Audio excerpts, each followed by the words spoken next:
Good morning students. तो बच्चों आज तुम्हारी एक्सरसाइज स्टार्ट होगी 7th ही। तो 7th ही में कुछ तुम्हारे क्वेश्चंस हैं। परसेंटेज तुम्हारा चैप्टर होगा, इसमें तुम्हारी वर्ड प्रॉब्लम को हम डिस्कस करेंगे। तो इसमें तुम्हारे दो फॉर्मूले हैं, उनको आप ज़रा ध्यान से देखिए। तो जो तुम्हारा फर्स्ट फॉर्मूला है वो क्या है, इंक्रीमेंट यानी कि इंक्रीज और डिक्रीज। ठीक है, कि हम कैसे निकालें कि कितना डिक्रीज हुआ है कितना इंक्रीज हुआ। ठीक, तो इसके लिए हमें चाहिए, सबसे पहले हम ऊपर वैल्यू रखेंगे इंक्रीज, यानी कि कितनी वैल्यू इंक्रीज हुई है, जो इंक्रीज हुआ है। मान लिया पहले तुम्हारी किसी की इनकम 5,000 रुपये थी, अब उसकी 6,000 हो गई है, 6,000 हो गई है। तो तुम्हारी जो वैल्यू इंक्रीज हुई कितनी हुई, 1,000। तो इस 1,000 को हम रखेंगे यहाँ पर इंक्रीज पे। ठीक, ओरिजिनल वैल्यू। तो ओरिजिनल वैल्यू से मीन्स क्या है, यानी कि पहले तुम्हारी इनकम यानी कि 5,000 थी, तो तुम्हारी ओरिजिनल वैल्यू क्या है, 5,000 रुपये। जो 6,000 हुई वो नहीं है तुम्हारी ओरिजिनल वैल्यू, क्या जो पहले थी। ठीक है ना, इंटू में 100। ठीक है, और तुम्हारा यहाँ पर रख देंगे परसेंटेज। तो आपका आंसर आ जाएगा कि कितने परसेंट इंक्रीमेंट हुआ। दूसरा फॉर्मूला तुम्हारा क्या है, डिक्रीज। तो डिक्रीज परसेंट, तो यहाँ पर मान लिया आपकी पहले इनकम 5,000 रुपये थी। ठीक है ना, 5,000 रुपीज। अब तुम्हारी इनकम घट गई है, घटने के बाद में तुम्हारी इनकम हो गई है तुम्हारे 3,000 रुपये। ठीक है ना, तो यहाँ पर हम क्या करेंगे, यानी कि तुम्हारी पहले कितनी थी भाई, 5,000। डिक्रीज कितनी हुई, अब तुम्हारी कितनी हो गई, 3,000। तो कुल मिलाकर तुम्हारी कितनी घटी भाई इनकम। तो इसको हम डिक्रीज जो तुम्हारा आएगा 1,000 हम यहाँ पर लेंगे। पहले कितनी थी, 4,000। तो यानी कि जो पहले ओरिजिनल वैल्यू जो तुम्हारी स्टार्टिंग में होती है उसको हम मानते हैं ओरिजिनल वैल्यू। तो अपॉन में हम क्या ले लेंगे यहाँ पर 4,000 इंटू में आपका 100 सोल्व करेंगे तो आपका आंसर आ जाएगा कि कितने परसेंट डिक्रीज हुआ या कितने परसेंट इंक्रीज हुआ। ये दोनों फॉर्मूले तुम्हारे इस बात पर ही वर्क करेंगे। ठीक है, आगे देखते हैं। तो आप एक एग्जाम्पल देखिए बेटा। इस एग्जाम्पल में मैं आपको एक बात बताना चाहता हूँ कि हम किसी भी नंबर को यदि इंक्रीमेंट करना चाहते हैं, इंक्रीज करना चाहते हैं या डिक्रीज करना चाहते हैं, ठीक है, तो बेटा उसको हम दो तरीके से कर सकते हैं। ध्यान से देखो जरा यहाँ पर। तो एक क्वेश्चन के द्वारा मैं आपको इस बात को बताना चाह रहा हूँ। ठीक है, तो salary of a worker is 5,000 rupees. ठीक है ना, कोई वर्कर है उसकी जो सैलरी है वो 5,000 रुपीज है। If his salary are increase 10%। ठीक है ना, if his salary is increase 10% then find the new salary. कि यदि उसकी सैलरी 5,000 यानी कि 5,000 रुपये है, यदि उसकी सैलरी को 10% इंक्रीज कर दिया जाए तो तुम्हारी न्यू सैलरी कितनी हो जाएगी। तो बेटा इसको निकालने का तरीका क्या है, पहले आप सैलरी ऑफ वर्कर कितनी है आपकी 5,000 रुपीज है, इंक्रीमेंट कितना यानी कि इंक्रीज कितनी है सैलरी में 10% है। ठीक है, तो सबसे पहले हम क्या निकालेंगे उसमें कि कितना इंक्रीमेंट हुआ, वो कितनी इंक्रीज हुई। तो बेटा कैसे निकालेंगे, यदि मैं 5,000 का 10% निकाल दूं तो मेरा रिजल्ट क्या आएगा, वो कितनी सैलरी बढ़ी। देखना जरा ध्यान से।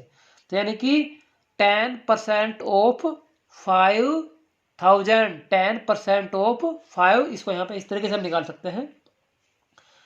10% ऑफ 5,000, यदि हम इसको निकालेंगे, इसको सोल्व करेंगे तो हम कैसे करेंगे भाई, 10/100 इंटू में ये तुम्हारा ऑफ क्या किसका काम करता है, मल्टीप्लाई आएगा इंटू 5,000। तो इसको मैंने इस तरीके से यहाँ पर लिख दिया है। तो तुम्हारा क्या आ जाएगा इस तरीके से, इंक्रीमेंट यानी कि कितनी सैलरी बढ़ी आपकी 500 रुपये। लेकिन अब वो जानना चाहता है कि नई सैलरी बताओ। तो तुम्हारी पुरानी ओल्ड सैलरी कितनी है, 5,000 रुपये है। कितने बढ़ गए, 500 रुपये बढ़ गए आपके। तो तुम्हारा कितना रिजल्ट आ जाएगा, 5,000 प्लस 500 कितना आ जाएगा बेटा आपका 5,500 रुपये, यानी कि 5,500 रुपीज आपका आंसर आ जाएगा। देखो ये तो तुम्हारा क्वेश्चन हुआ 2 स्टेप में। पहले आपने इसका इंक्रीमेंट निकाला कितने बढ़े, उसके बाद जितने बढ़े उसको हमने ऐड कर दिया इसके अंदर। ठीक है, तो कोई बात नहीं, ऐसे भी यदि आप चाहो तो बेटा इस तरीके से भी आप कर सकते हो। मैं आपको बता देता हूं। सेकंड मेथड क्या है बच्चों आपका,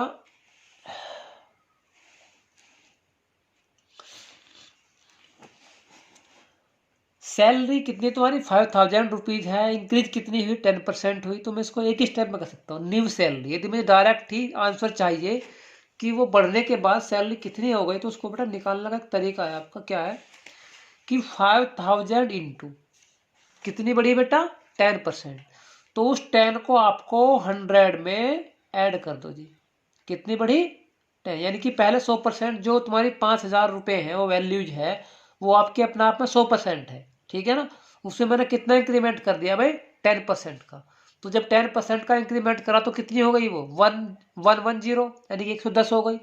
तो यानी कि कुल मिलाकर तुम्हारा रिजल्ट कितना आया? 5000 इंटू 110%, ठीक है। तो बस परसेंट की जगह हम क्या रख देंगे? 1/100। तो तुम्हारा कितना आ जाएगा? 5000 इंटू 110/100 बराबर तुम्हारा सीधा सीधा आंसर आपका आया 5500 रुपीज। अच्छा, यदि वो कहता है कि डिक्रीमेंट करना है हमें, तो बेटा डिक्रीमेंट करने के लिए बिल्कुल आसान तरीका है। जहां पर हमने इसमें नंबर ऐड किया, यानी कि 100 में 10 ऐड किया। यदि मैं ये कहूँ कि उसकी सैलरी 10% डिक्रीज हो जाती है, तो आप क्या करोगे बेटा? 100 माइनस 10 यानी कि 90%। तो 90 अपॉन कितना आ जाएगा नीचे यहाँ पर? तो 5000 into 90/100 in case of decrease.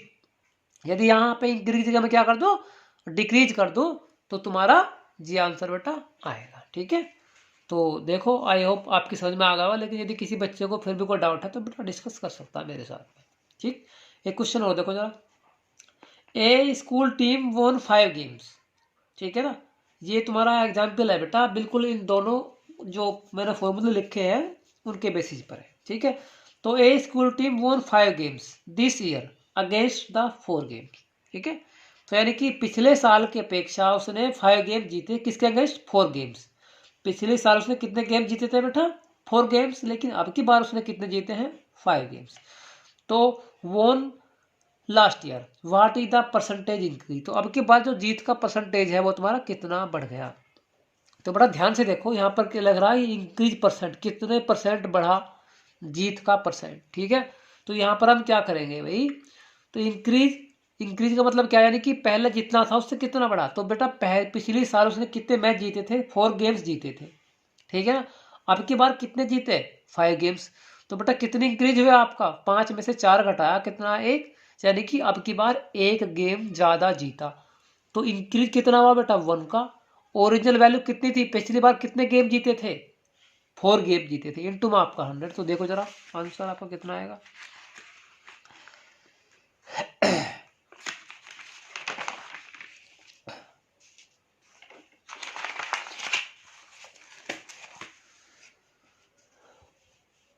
तो देखो बच्चों, the increase in the number of wins, ठीक है ना। तो कितने मैच बढ़े हुए? पिछली बार जीते थे 4, अब की बार जीते 5। तो 5 में से घटाया 4, तो 5 माइनस 4 कितना है बेटा? 1। परसेंटेज ऑफ इंक्रीज निकालना है हमको, बिल्कुल पहला वाला फॉर्मूला यूज करना है। तो increase in the number of wins, कितने गेम्स जीते? ओरिजिनल नंबर ऑफ विंस, ठीक है ना। यानी कि ओरिजिनल नंबर विंस, कितने गेम जीते थे पिछले साल? 4 जीते थे, 4 गेम। तो 1/4 इंटू में 100 सोल्व किया तो बेटा आपका आंसर आया 25%, ठीक है। अब तुम्हारे एक्सरसाइज हम स्टार्ट करते हैं।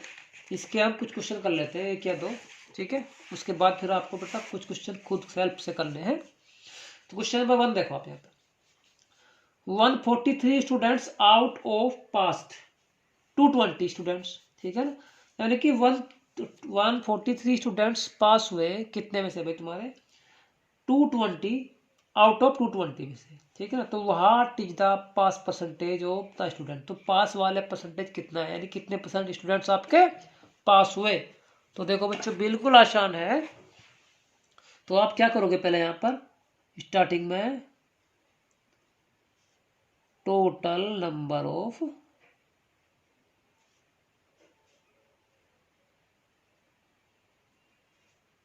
Students, total number of students कितने हैं आपके बेटा?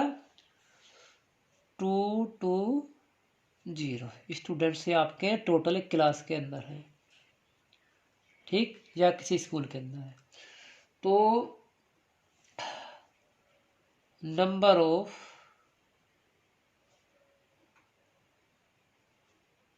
Passed students, passed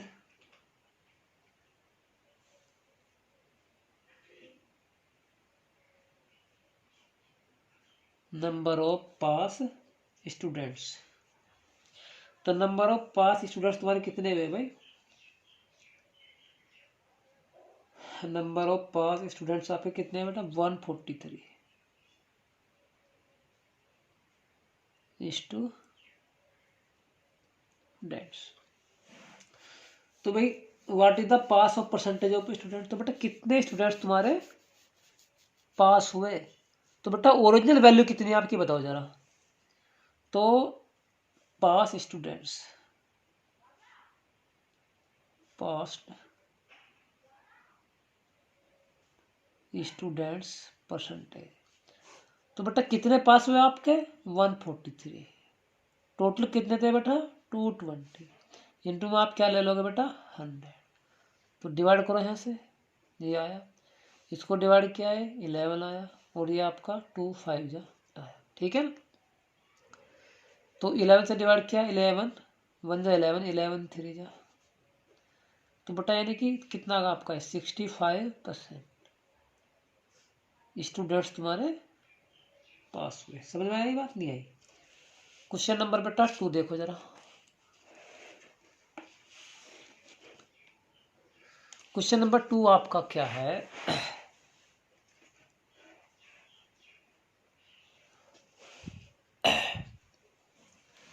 A down payment 15% required to get a loan. एक लोन हमको लेना है, निकालना है हाउसिंग के लिए, तो उसमें डाउन पेमेंट देना है हमको 15%। हाउस की कॉस्ट कितनी है बेटा 240000। तो what is the down payment required. तो total cost of down payment, a down payment of percentage, तो टोटल कॉस्ट ऑफ हाउसिंग। सबसे पहले आप लिखेंगे बेटा टोटल कॉस्ट ऑफ हाउस,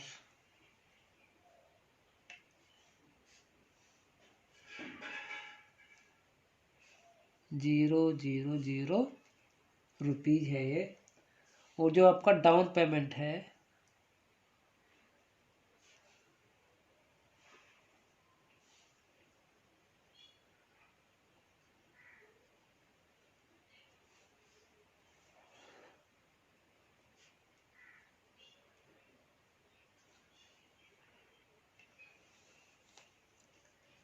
तो क्या करेंगे डाउन पेमेंट बेटा, तो 15% निकाल लेंगे किसका, इसका 15% ऑफ 24000। तो बेटा 15/100 इंटू में हम क्या रख देंगे यहाँ पर ऑफ की जगह इंटू, 2 0 से 2 0 कट गए बेटा, इसकी कर दो आप मल्टीप्लाई, तो 0 0 15 4 जा आपका कितना आ जाएगा 60, और 15 2 जा आपका 30 30, और तुम्हारा कितना आ जाएगा 60। तो डाउन पेमेंट लिखेंगे कितना होगा तुम्हारा 36,000 रुपये तुम्हारा आंसर आ जाएगा, ठीक है बच्चे।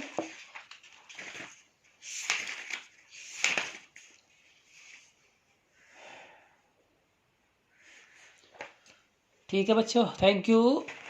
तो बच्चों ये क्वेश्चन आपको कर लेना है, ये बिल्कुल बेस है इस चैप्टर का। यदि आप इनको नहीं समझोगे सही से तो बेटा आप जो आने वाले क्वेश्चन हैं आपके एक्सरसाइज के वो आप सही से समझ में नहीं आएंगे आपको, ठीक है। तो बिल्कुल धीरे से सही से बिल्कुल मन लगा के इस लेक्चर को, इस वीडियो को देखो आप, ठीक है। और फिर भी कोई डाउट रह जाता है तो बेटा पूछो मुझसे, ठीक है, तभी आपके आगे अच्छे से समझ में आएगा। तो थैंक यू बच्चों।